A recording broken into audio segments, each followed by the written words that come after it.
J'ai donc décidé de baptiser cette opération l'opération Zen. Oh oui, on vous livre toutes les astuces pour vous détendre avec Quentin, lui, notre maître zen du jour. Bonjour Quentin. Bonjour Johan, bonjour à toute l'équipe. C'est vrai, on va faire une opération zen. Mais l'idée me plaît parce qu'on est dans une période de vacances. Ouais. Et si on prenait juste un peu de temps pour soi? On arrête un peu, on laisse un peu les enfants de côté, on laisse la famille de côté, les boulots, les amis. Et non, on s'intéresse vraiment à soi. Ce matin, je suis à l'Espace du Calme, à Boulogne-Billancourt. C'est dans une petite rue, pas très loin de Marcel-Samba. Et quand on est ici, on rencontre Laurence Roufouillet, qui est sophrologue et praticienne aussi en hypnose. Bonjour Laurence. Bonjour Quentin. Est-ce que la période est particulière dans votre métier? On entend partout la reprise, on entend partout le stress un petit peu qui revient aussi après cette période-là. Comment vous sentez les gens en ce moment? Alors en ce moment, je les sens particulièrement angoissés et peut-être plus qu'au début du Covid, très étonnamment. Ouais. Parce que c'est vrai qu'au départ, on a été obligé de s'adapter hyper rapidement. Alors ça, c'est une des caractéristiques des sapiens que nous sommes, c'est d'avoir à s'adapter rapidement. Mais c'est vrai que ça fait quelque temps qu'on n'avait pas été habitué à être confronté à un prédateur et un prédateur invisible, ce qui est le cas du virus. Donc non, je trouve depuis déjà, on va dire le mois de mai, où vraiment les activités ont repris et notamment le télétravail intégral s'est arrêté, avec un retour sur les lieux de travail. Et là, l'anxiété a quand même augmenté, en particulier pour les gens qui, c'est le cas de vos auditeurs, le matin, qui prennent les transports en commun, par exemple, ou le fait de la proximité, de la foule, du monde, voilà, des doutes un peu qu'on peut avoir, et puis de retrouver un rythme, ses collègues, un cadre qu'on avait quitté et qui parfois, voilà, on se sentait parfois mieux chez soi. Les psychologues ont appelé ça le syndrome de la cabane. La difficulté. On devient casanier, quoi. C'est ça, la difficulté à sortir de chez soi. Donc oui, il y a un peu plus d'anxiété et notamment on voit une recrudescence de ce qu'on appelle les crises d'angoisse, qu'on appelle également attaques de panique. Donc tout d'un coup, une espèce de pic comme ça d'anxiété qui vous saisit, qui peut parfois être impressionnant parce qu'on a l'impression qu'on va faire un malaise. Alors c'est impressionnant, mais ça n'est pas grave, c'est jamais grave. Alors faut toujours vérifier que ce soit pas grave. Mais ces crises d'angoisse, c'est vraiment, on a l'impression un peu la décompensation de la période qu'on vient de vivre. Et là, vous pensez, là ce matin, dans les journaux de Johan Guérin, qu'on entend sur France Bleu Paris, on parle des chiffres qui remontent un petit peu. Le porte-parole du gouvernement parle de montée des chiffres, pas non plus d'une envolée des chiffres. Est-ce que tout ça, ça ne travaille pas aussi un peu? Alors il faut savoir que les mots créent des pensées et que les pensées créent des images.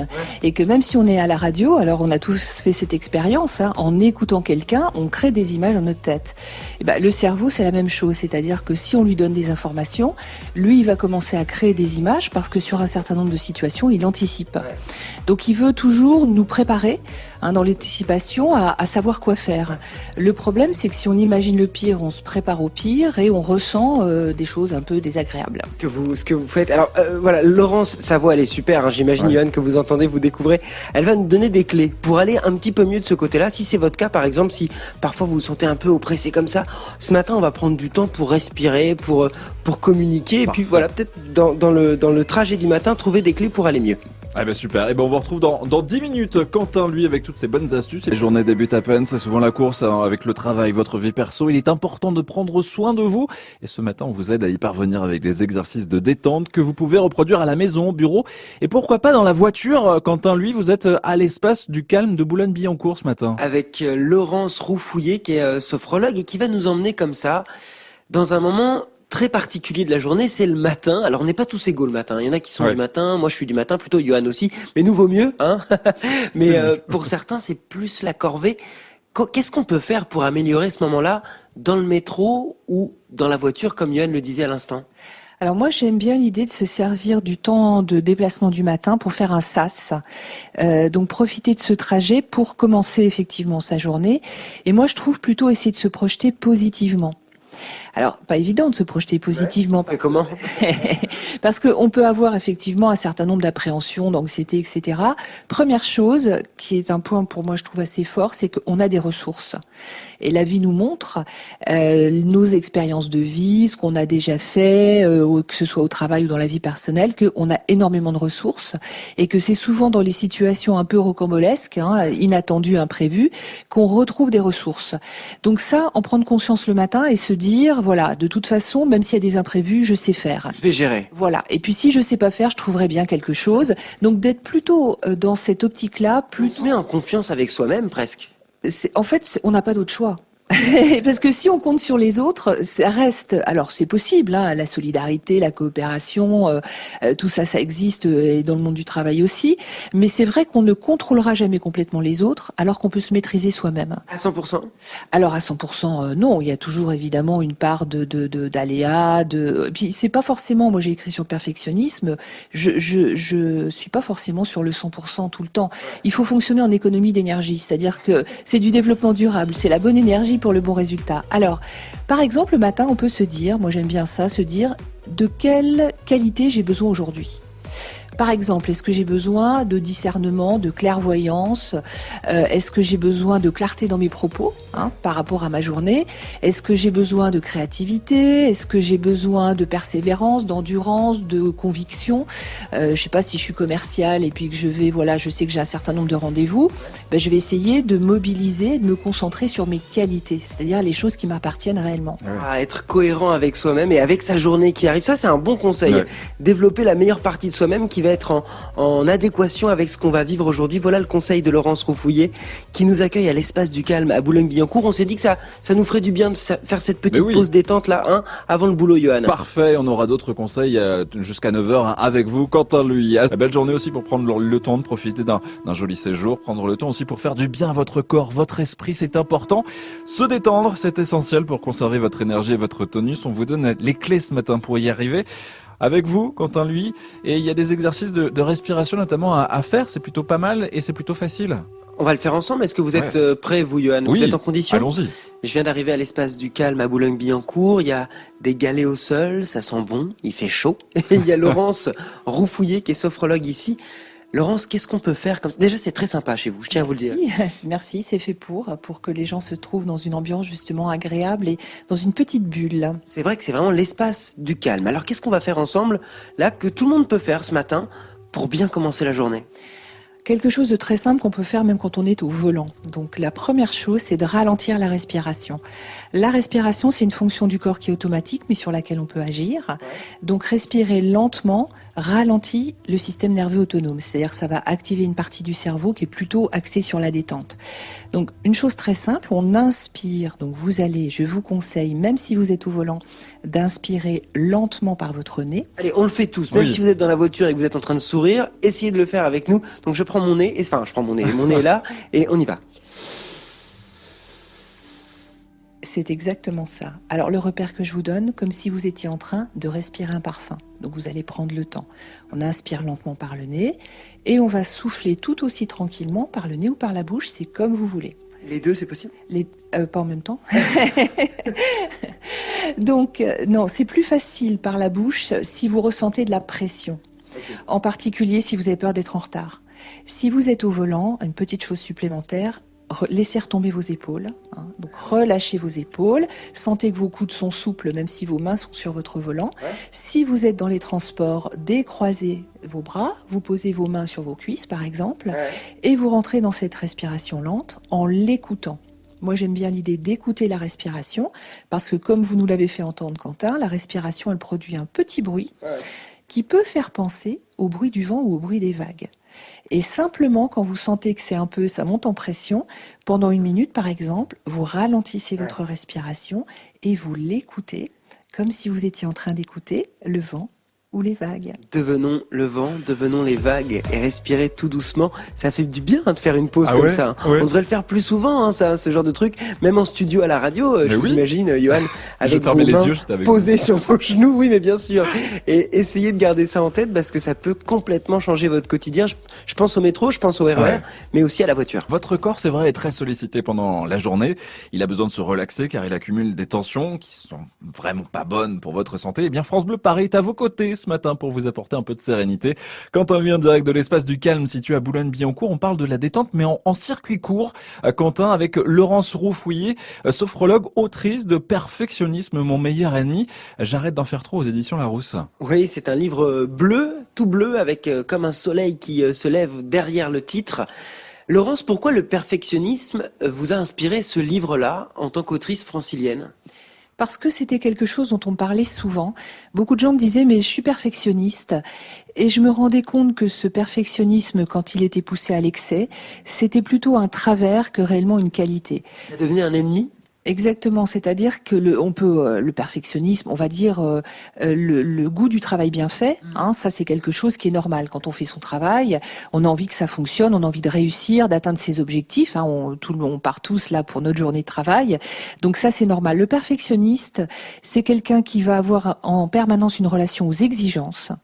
Donc il est souvent très exigeant vis-à-vis de lui-même, il l'est aussi vis-à-vis des autres, et il va chercher quelque chose qui n'est jamais atteignable. Parce que s'il l'atteint, ça n'est jamais suffisant.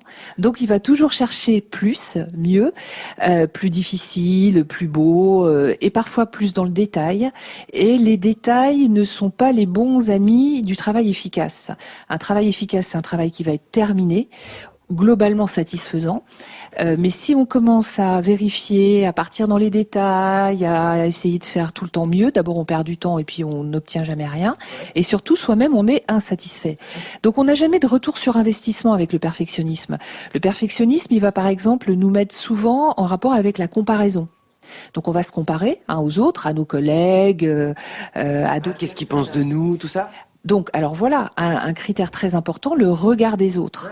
Et si je passe mon temps à travailler avec la pression du regard des autres, alors que très honnêtement, les 3/4 du temps, les autres s'en fichent complètement. Donc, ça n'a pas beaucoup d'intérêt, mais je vais me mettre la pression et peut-être aussi que je vais rater, échouer, faire moins bien, parce que j'ai cet excès de pression. Donc le perfectionnisme, c'est quelque chose qui se gère, parce que c'est ce qu'on appelle typiquement un surstresseur, c'est-à-dire que déjà dans une situation stressante, globalement stressante, il va ajouter une dimension, un surstress, mais qui est personnel, qui tient à certains individus, hein, et ça peut nous faire déraper rapidement. Alors, on en connaît tous, hein. J'imagine, Johan, que vous êtes en studio en train de vous dire, des perfectionnistes, on en a Bien autour sûr. de nous. Peut-être qu'on est soi-même un perfectionniste. Dans mon cas, ça pourrait coller, mais souvent on voit même dans les recherches d'emploi, dans des entretiens, on demande quel est citez-moi un de vos défauts, et des gens disent perfectionniste. Est-ce que vous pensez que c'est une bonne chose de dire ça? Alors, le perfectionnisme n'est pas forcément une qualité pour les recruteurs. Alors oui, on va mettre en avant la qualité du travail, d'accord? Mais le perfectionniste, c'est pas toujours un très bon collègue, parce qu'il va être très centré sur lui. Il est toujours attentif à ce que les autres ne le fassent pas déraper. Donc il n'est pas très coopérant. Il va être très très contrôlant. C'est pas toujours un bon manager non plus. Il va vérifier beaucoup. Hein, donc il délègue pas forcément très bien. Il n'est pas non plus dans la confiance. Donc l'hyper-perfectionnisme à éviter pour pouvoir effectivement réussir. Alors moi j'aime bien l'idée de faire de son mieux. Et je reviens sur un propos qu'on a déjà eu, c'est-à-dire de s'appuyer sur nos ressources. Et plutôt que d'aller chercher ce qu'on n'a pas, déjà utiliser ce qu'on a. Laurence Roufouillet, qui est sophrologue ici à Boulogne-Billancourt et qui a écrit ce livre qui est passionnant, Perfectionnisme, mon meilleur ennemi, j'arrête d'en faire trop, aux éditions Larousse. Merci beaucoup Quentin. Lui, on continue avec vous dans 10 minutes à parler de notre bien-être. Si vous avez l'impression que vos journées ne sont pas assez longues, que vous êtes stressé par tout ce que vous avez à faire en dehors du travail, avec votre vie familiale, sociale, France Bleu Paris à vos côtés vous donne ce matin tous les précieux conseils pour vous détendre. Quentin, lui, en direct de Boulogne-Billancourt, on a pu découvrir avec vous l'espace du calme et on continue avec des habitants de Boulogne pour avoir des petites techniques. Des petites techniques, mais c'est surtout qu'on marche dans les rues avec Laurence Roufouillet, qui est une habitante de Boulogne-Billancourt et qui travaille ici depuis plusieurs années. Comment on peut parler de Boulogne-Billancourt? Moi, j'adore cette ville. Boulogne-Billancourt, comment on peut la raconter? C'est une ville qui a plusieurs quartiers. Hein. Moi, je trouve que c'est une ville qui est très familiale. C'est très agréable quand on a des enfants à Boulogne parce qu'il y a beaucoup d'activités. Et puis, il y a beaucoup de choses qui sont finalement à proximité, que ce soit pour la vie culturelle ou le reste, les commerces, etc. Moi, à Boulogne, je fais tout à pied. Tout Ah oui, tout. À part si j'ai des courses très lourdes, mais sinon, je me déplace quasiment exclusivement à pied ou en bus. Vraiment, si je fais des grandes distances. Mais cette ville, elle a vraiment, je trouve, un caractère. Elle a gardé un côté populaire et ouvrier. C'est ça. Ouais, historiquement, c'était Boulogne et Billancourt. C'était séparé. Boulogne était plutôt riche, Billancourt plutôt ouvrier. Et finalement, on a rassemblé ces deux parties de la société en une même ville. C'est un ancien maire, donc, qui est André Morizet, qui a d'ailleurs une rue à son nom à Boulogne, et qui a rassemblé Boulogne et Billancourt. Et je trouve qu'il y a toujours effectivement cet esprit, parfois un peu canaille, qu'on peut retrouver d'ailleurs dans les restaurants. Hein. Moi, j'aime j'aime bien ce côté justement bistrot, brasserie. On a un centre-ville, on parlait tout à l'heure de la place Marcel Samba. Entre la place Marcel Samba puis les passages, il y a vraiment des endroits qui sont hyper actifs, il y a beaucoup de monde. Et là, à un peu plus de 8h10, on voit les gens partir ce matin au travail. C'est très agréable de regarder partir les gens partir au travail. Tout le monde marche d'un bon pied effectivement vers le métro, donc ouais, on voit que c'est studieux aujourd'hui. La pluie s'est arrêtée, mais en tout cas, tout le monde part travailler. Laurence Roufouillet, vous êtes sophrologue. Est-ce que c'est bien ce qu'on fait là, le fait de marcher le matin et de prendre le temps de regarder la vie? Mais oui, alors on peut marcher par exemple en conscience. C'est-à-dire marcher. C'est quoi ça? Ça veut dire marcher en faisant attention à ses pas sur le sol. Hein, et en particulier quand on part travailler, essayer de synchroniser sa respiration sur la marche. Ah ouais. Donc respirer plus lentement et puis vraiment marcher en conscience.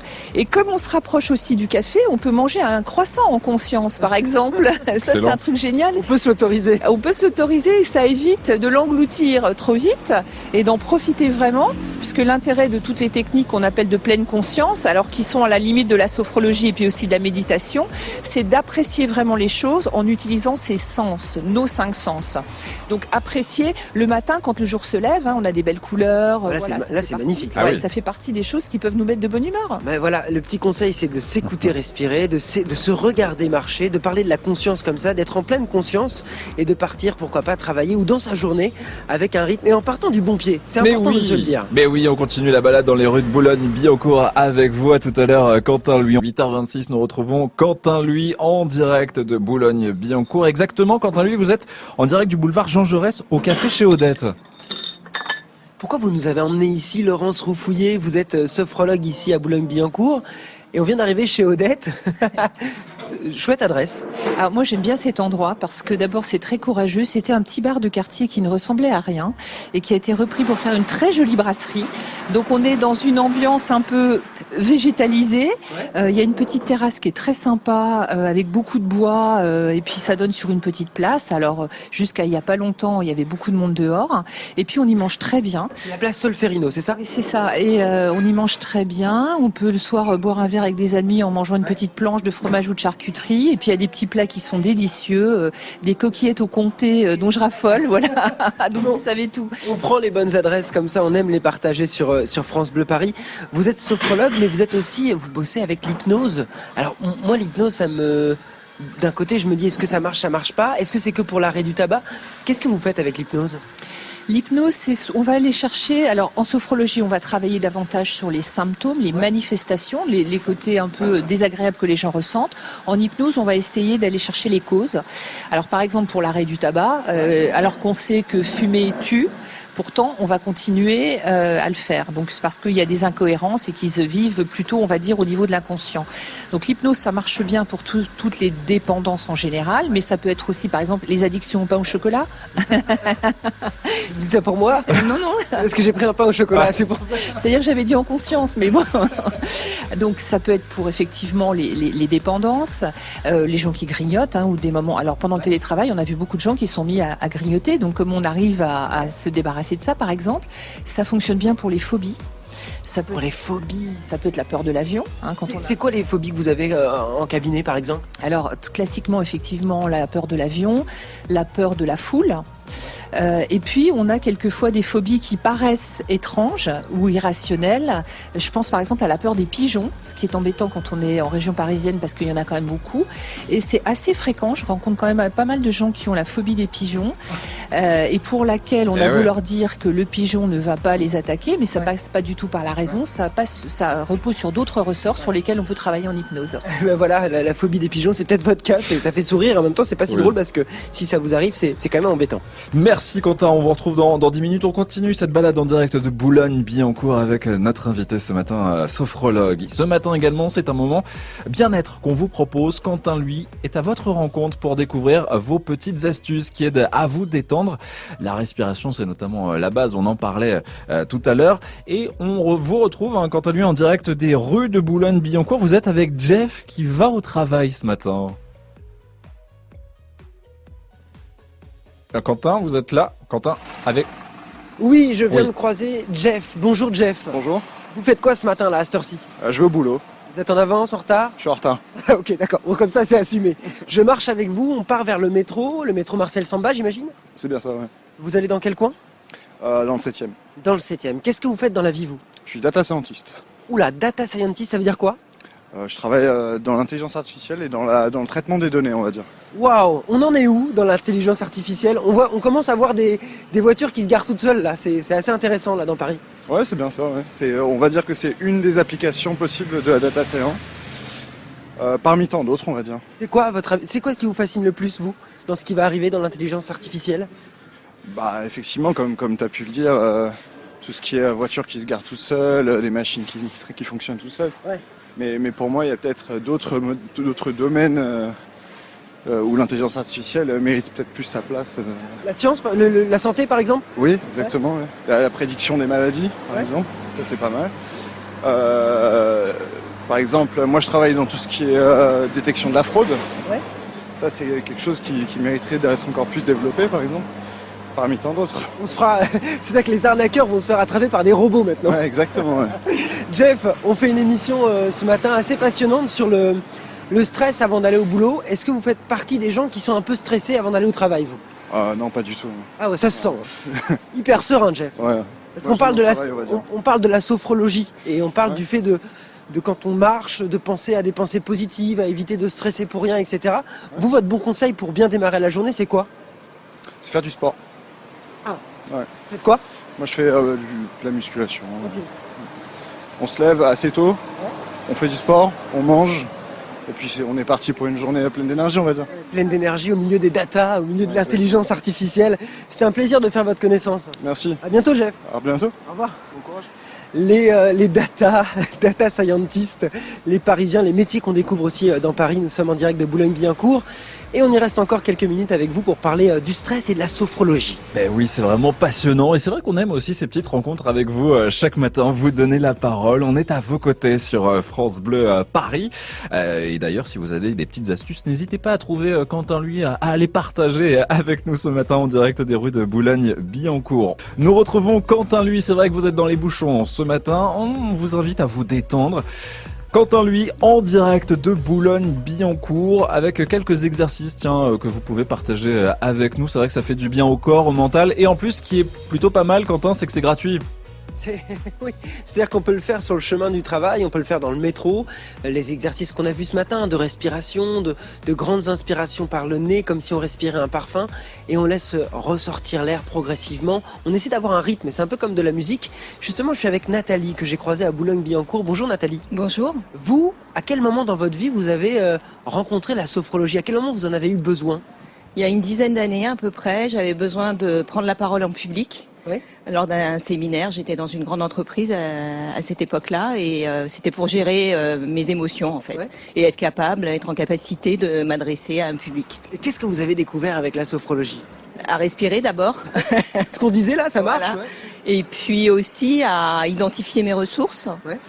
à m'ancrer dans mes ressources, à m'y rattacher et puis à visualiser le positif aussi.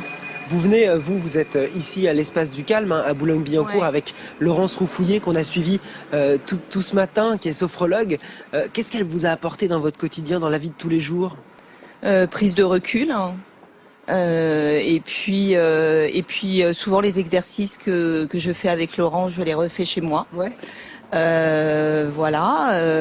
Et puis je pense que Laurent, à certains moments de ma vie, traversée de crise professionnelle notamment, j'ai eu besoin d'être avec elle. Ouais. C'est un pilier, ouais. Ouais, bien sûr, Ouais. j'imagine. Ouais. Est-ce que vous pouvez nous raconter, alors pas forcément les moments durs, parce que ça on en a tous, Ouais. mais un moment rigolo où vous avez besoin justement de la sophrologie? Est-ce qu'il y a des moments dans la vie où vous dites, oula, là, je vais prendre 2 secondes pour me poser là, pour respirer? Rigolo, je sais pas, mais Sur le chemin du travail, on en parle ce matin, Ouais. dans le métro peut-être? ouais. J'ai souvent fait effectivement Dans le des métro exercices de sophro dans le métro et ça fonctionne. Ah, moi je vais regarder maintenant Et, les gens dans le métro. On finalement, on est dans sa bulle. Hein. C'est vraiment créer sa bulle et puis ne plus entendre les bruits, etc. Mais être en conscience sur soi-même en fait et sa respiration. C'est le mot, hein, en conscience sur soi-même. C'est vrai que prendre le temps dans le métro de bien commencer sa journée, on parlait de pensée positive.